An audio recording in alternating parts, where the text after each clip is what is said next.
Les journées du patrimoine se tiendront aussi en mode Covid ce week-end. 13 000 sites ouverts avec 20 000 animations pour cette 37e édition. Dès aujourd'hui, Emmanuel Macron se rend d'ailleurs à Condom dans le Gers et il visitera l'hôtel de Polignac, l'un des 18 monuments en péril qui avait bénéficié du premier loto du patrimoine en 2018. C'est l'occasion de se demander où en sont d'ailleurs les chantiers de restauration. 2 ans après, Roman Oquet a pris l'exemple d'un théâtre ancien dans la Meuse. En extérieur, déjà, on voit vraiment que le projet avance, que le théâtre va revivre. Donc c'est ça qui suscite une émotion et c'est très concret, quoi. Un théâtre centenaire dans la Meuse, une ruine qu'Anthony Marty, un passionné, a racheté.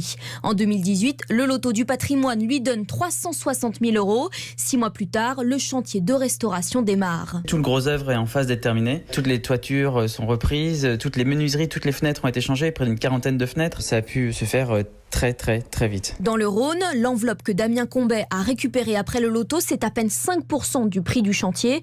Le sauvetage de l'aqueduc romain de sa commune, il le doit surtout au coup de projecteur qui suit l'opération. Pour tous ces monuments, la fréquentation explose et attire de nouveaux investisseurs. C'est un accélérateur. Ça a permis de mettre autour de la table les partenaires historiques financiers que sont la région Auvergne-Rhône-Alpes, le département du Rhône et du coup apporter des contributions financières plus importantes dans des délais plus courts. Lui peut espérer terminer les travaux dans 3 ans au lieu de 15 initialement. Des monuments qui, même en chantier, seront pour certains ouverts ce week-end.